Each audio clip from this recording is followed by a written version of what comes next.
Bonjour, salutations cordiales à tous ceux qui participent à ce cours sur la synodalité. Cette session traitera du Concile de Jérusalem en tant que modèle de discernement et de résolution des conflits. Le processus synodal a pris comme paradigme de discernement dans cette résolution des conflits, a été nommé le soi-disant Concile de Jérusalem.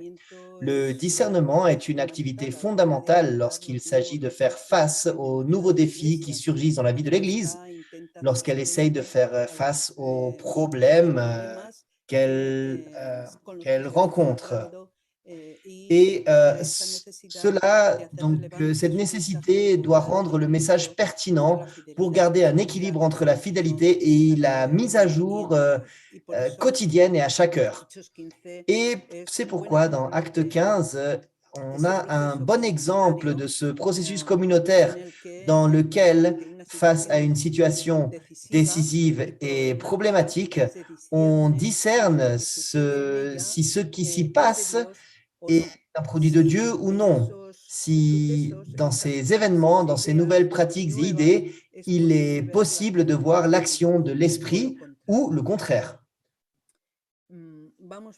Plongeons-nous donc dans cet épisode et les indices qu'il nous offre sur le processus de discernement, si complexe mais également si essentiel dans la communauté ecclésiale de tous les temps.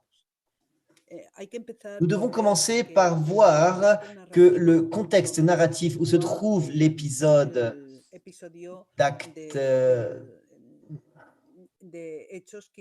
15 du Concile de Jérusalem.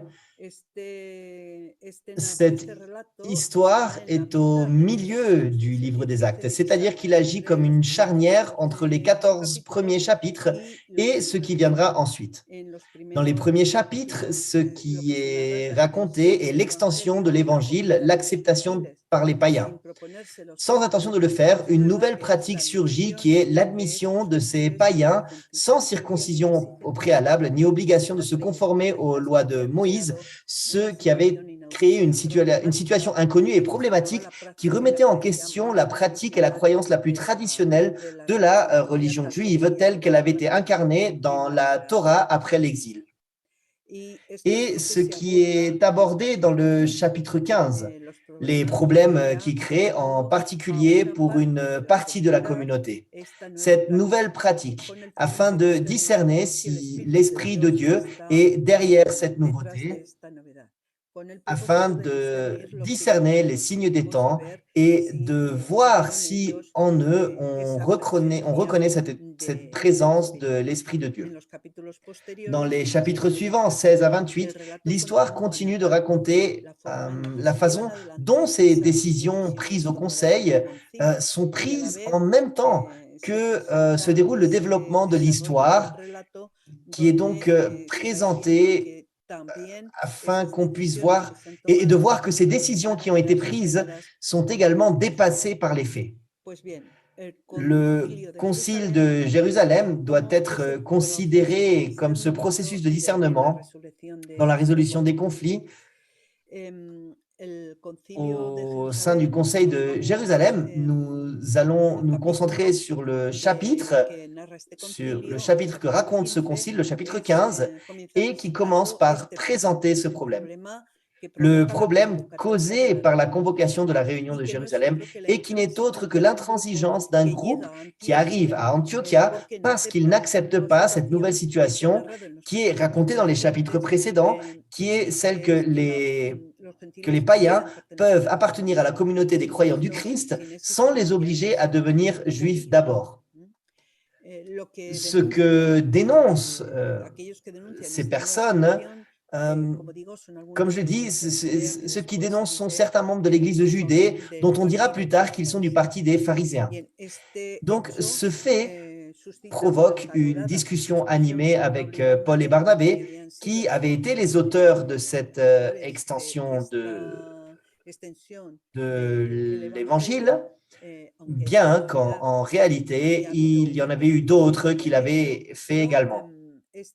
Mais cette discussion conduit la communauté d'Antiochia à les envoyer à Jérusalem pour résoudre ce conflit en obtenant le soutien de l'Église mère, des apôtres et des prêtres qui étaient les témoins directs de Jésus. En cours de route, Paul et Barnabé parlent dans les communautés de ce qui s'est passé et l'auteur montre comment ces communautés sont heureuses de savoir ce qui s'est passé. Et cela est présenté comme un signe précisément que l'Esprit du Seigneur est présent dans cette nouvelle pratique. Une fois qu'ils sont arrivés à Jérusalem, c'est là que commence l'épisode du concile de Jérusalem. Et avant ces positions, on arrive à discerner si cette pratique est une bonne pratique qui rend présent Dieu et sa volonté de faire le bien pour l'humanité. Il s'agit de discerner dans cette situation historique, comme je l'ai dit, la présence de l'Esprit de Dieu, de voir les signes des temps qui indiquaient la présence créatrice et salvatrice de Dieu par le biais de son Esprit. En disant que le discernement est un processus, ce qu'on veut dire, ce qu'on veut souligner, c'est que ce n'est pas quelque chose de facile, que le consensus ne se produit pas immédiatement. C'est vrai que le concile est une histoire idéale qui présente une fois pour toutes la résolution de ce conflit, mais cela montre également que la situation était bien plus longue et complexe. Donc, nous allons examiner 6 aspects de ce processus. Le premier est le discernement en tant que tâche communautaire, et cela est souligné dans le récit, car il est continuellement dit qu'en plus des apôtres et des prêtres, la communauté est également présente. Elle est présente pour pouvoir recevoir, écouter et approuver ou dire oui de par son silence, que la communauté est avec les disciples, avec les apôtres et les prêtres au moment d'envoyer la lettre, c'est-à-dire qu'elle est présente dans l'ensemble du processus. De même que le sont les dirigeants de la communauté, les apôtres et les prêtres, qui sont les témoins directs de Jésus, et comme le sont toutes les parties impliquées qui ont des positions différentes, tout comme Paul et Barnabé avec la communauté d'Antiochia et ce groupe de convertis à la fin du phariséisme en suivant Jésus, qui ont une position différente et plus attachée à une certaine interprétation de la loi. Un autre élément observé dans ce processus de discernement est que le débat est essentiel. On dit que c'est un débat qui a été houleux, agité, même aigre, dans ce qui comprend les différences, les désaccords et les conflits graves. Et tout au long de l'épisode ou tout au long du chapitre 15, Luc souligne cela, disant comment à Antiochia, il y a eu une agitation et une discussion non négligeable. À Jérusalem, il y a eu une discussion entre les prêtres et les apôtres très longue, et que ce n'est qu'après ces discussions que Luc mentionne l'intervention de Pierre et l'intervention de Jacques. Mais il y a un débat dans lequel il s'agit d'exposer les positions et aussi de voir les raisons ou d'essayer d'identifier ces raisons et les arguments qui sont donnés d'une part et d'autre.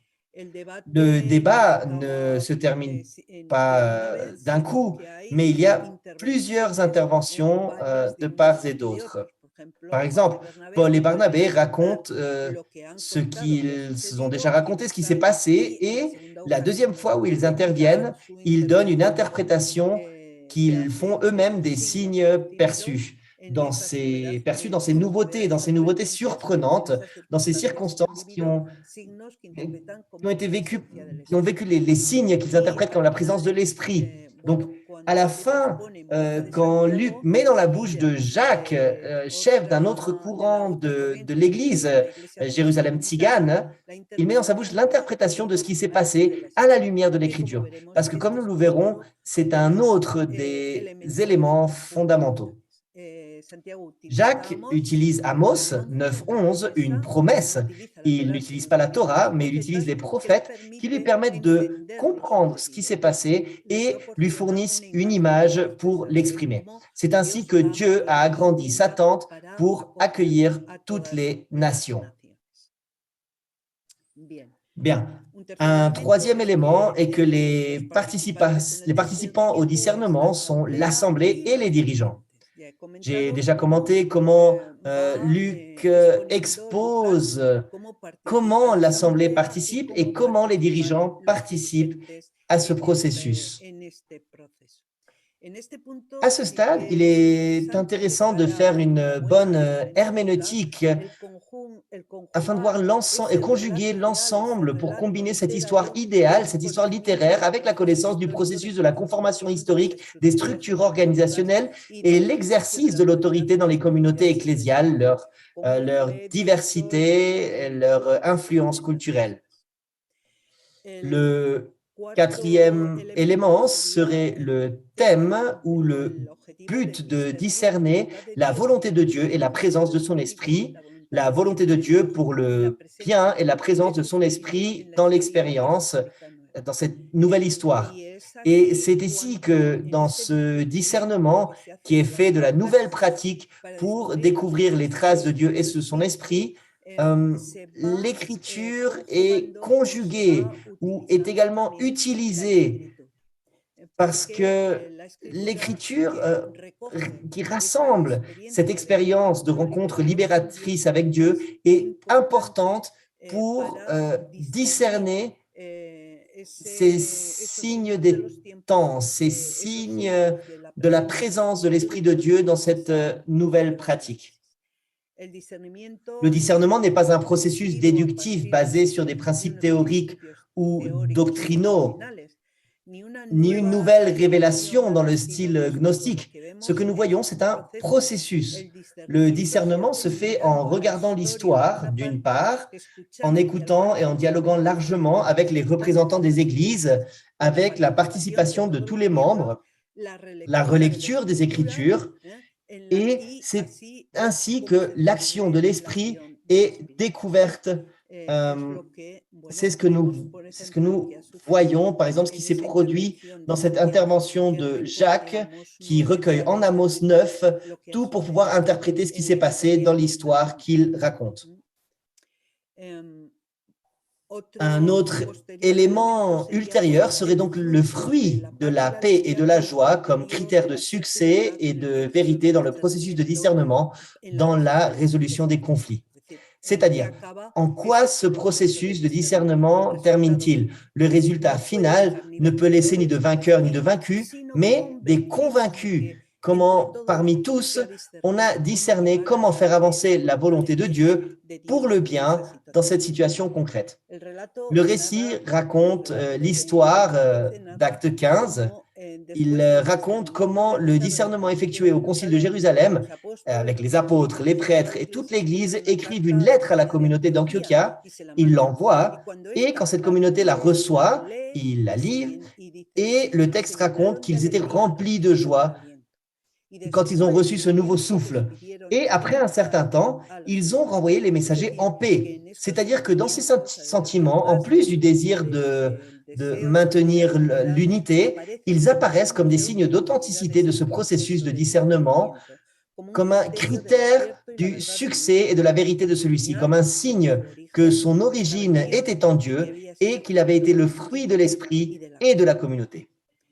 Nous pourrions conclure en disant qu'il est vrai que le Concile de Jérusalem est un modèle de discernement dans la résolution des conflits pour les communautés réelles et que le résultat, on ne peut pas le cacher, le chemin a été difficile, avec des débats durs, avec des difficultés et des désaccords, et que son récit de la vérité contient ou a influencé la façon de raconter de Luc et les façons de penser du moment, comme le dit I Verbum 12. Mais en conclusion, nous pourrions dire qu'Acte 15 décrit très bien un processus de discernement croyant avec tous ces éléments.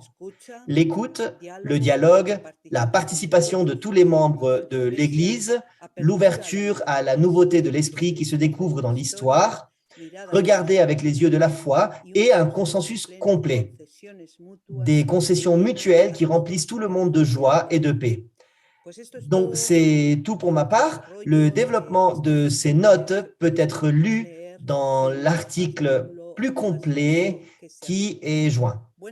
Bon après-midi et merci beaucoup.